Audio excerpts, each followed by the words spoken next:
أعوذ بالله من الشيطان الرجيم. بسم الله الرحمن الرحيم.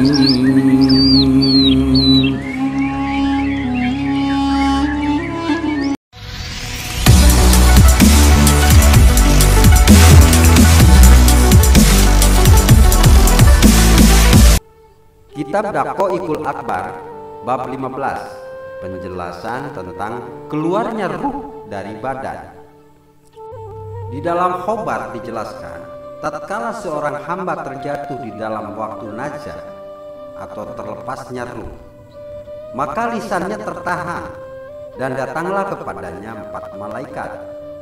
Malaikat pertama berkata, "Semoga kesejahteraan terlimpahkan kepadamu. Aku adalah malaikat yang diserahi atas rezekimu. Aku telah mencari rezekimu di bumi, timur dan barat.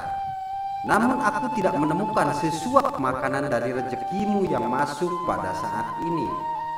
Kemudian datanglah malaikat kedua, lalu berkata, "Semoga kesejahteraan terlimpahkan kepadamu.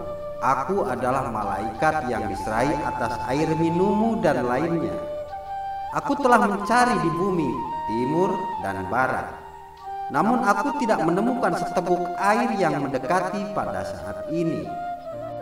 Kemudian datanglah malaikat ketiga, lalu berkata, "Semoga kesejahteraan terlimpahkan kepadamu. Aku adalah malaikat yang diserahi atas nafasmu. Aku telah mencari di bumi, timur dan barat. Namun aku tidak menemukan satupun hembusan nafasmu." Kemudian datanglah malaikat keempat, lalu berkata, "Semoga kesejahteraan terlimpahkan kepadamu. Aku adalah malaikat yang diserahi atas ajalmu. Aku telah mencari di bumi, timur dan barat. Namun aku tidak menemukan sesaat pun bagimu." Kemudian datanglah malaikat Kiramul Katibin dari sisi kanan dan dari sisi kiri. Lalu berkatalah malaikat yang ada di sisi kanan, "Semoga kesejahteraan terlimpahkan kepadamu. Aku adalah malaikat yang diserahi atas kebaikanmu." Malaikat itu pun mengeluarkan buku catatan amal yang berwarna putih, lalu menunjukkan kepadanya seraya berkata, "Lihatlah amal-amal baikmu." Seketika itu dia menjadi bahagia dan giat atau lega. Lalu berkatalah malaikat yang ada di sisi kiri, "Semoga kesejahteraan terlimpahkan kepadamu. Aku adalah malaikat yang diserahi atas keburukanmu." Malaikat itu pun mengeluarkan buku catatan amal yang berwarna hitam, lalu menunjukkan kepadanya seraya berkata, "Lihatlah pada buku catatan amal burukmu." Seketika itu bercucurlah keringatnya. Kemudian dia melihat di sisi kanan dan sisi kiri karena takut dibacakan buku catatan amalnya. Lalu malaikat itu pun menyengaja melemparkan buku catatan amalnya ke atas bantal. Kemudian malaikat itu menyingkir. Lalu datanglah malaikat maut, dan di sisi kanannya ada malaikat rahmat, dan di sisi kirinya ada malaikat siksa. Di antara mereka ada yang menarik ruh dengan tarikan kuat.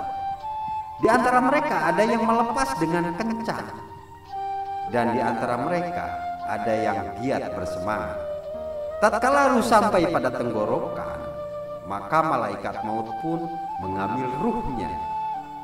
Jika dia termasuk orang yang beruntung, maka menyerulah malaikat rahmat. Dan jika dia termasuk orang yang celaka, maka menyerulah malaikat siksa. Lalu malaikat pun mengambil ruhnya. Mereka membawanya naik ke sisi Tuhan semesta alam.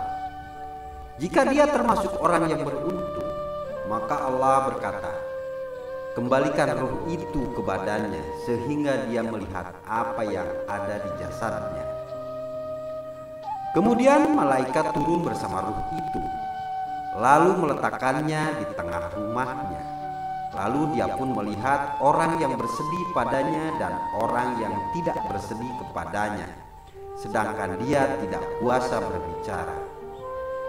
Kemudian diiringilah jenazahnya ke kuburannya. Allah pun memerintahkannya agar ruh itu kembali ke jasadnya sebagaimana ia ada di dunia. Beberapa riwayat berselisih di dalam masalah ini ketika ruh kembali ke jasadnya. Sebagian ulama berpendapat bahwa ruh kembali ke dalam jasadnya sebagaimana ia ada. Kemudian dia didudukan dan ditanyai. Sebagian ulama lagi berpendapat bahwa pertanyaan itu untuk ruh bukan jasadnya. Sebagian ulama lagi berpendapat bahwa ruh itu masuk ke dalam jasadnya sampai dadanya. Ulama akhirnya berpendapat bahwa ruh itu berada di antara jasad dan kain kafannya.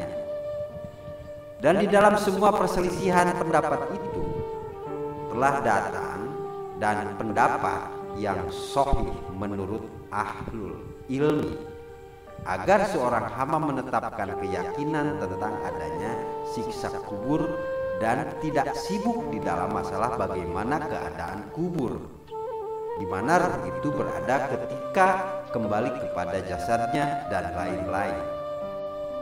Al-Faqih Abu Laid, semoga rahmat Allah senantiasa terlimpahkan kepada beliau, berkata, barang siapa yang ingin selamat dari siksa kubur, maka ia harus melanggengkan 4 perkara dan menjauhi 4 perkara lainnya. Adapun 4 perkara yang dilanggengkan, maka itu adalah menjaga sholat, sedekah, membaca Al-Quran, dan memperbanyak membaca tasbih.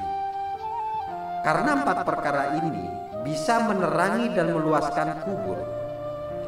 Adapun 4 perkara yang dijauhi, maka itu adalah dusta, berkhianat, mengadu domba, dan kencil di atas badan. Nabi Muhammad SAW bersabda, yang artinya, bersucilah dari air kencing, karena sesungguhnya kebanyakan siksa kubur adalah sebab dari air kencing, atau tidak berhati-hati dalam bersuci ketika kencing. Kemudian turunlah 2 malaikat yang keras yang membelah bumi dengan cakarnya. Mereka berdua adalah malaikat Munkar dan malaikat Nakir. Lalu keduanya mendudukannya dan bertanya kepadanya, siapakah Tuhanmu, dan seterusnya dan seterusnya. Jika dia termasuk golongan orang yang beruntung, maka dia akan menjawab, Tuhanku adalah Allah, nabiku adalah Nabi Muhammad SAW, dan agamaku adalah Islam. Lalu keduanya menjawab, kemudian silahkan tidur seperti tidurnya pengantin. Keduanya pun membuka lubang dari sisi kepalanya. Lalu dia melihat rumah dan tempat duduknya di dalam surga. Lalu keduanya kembali bersama ruh itu ke langit dan menjadikan ruh itu berada dalam lampu yang digantungkan di arsy.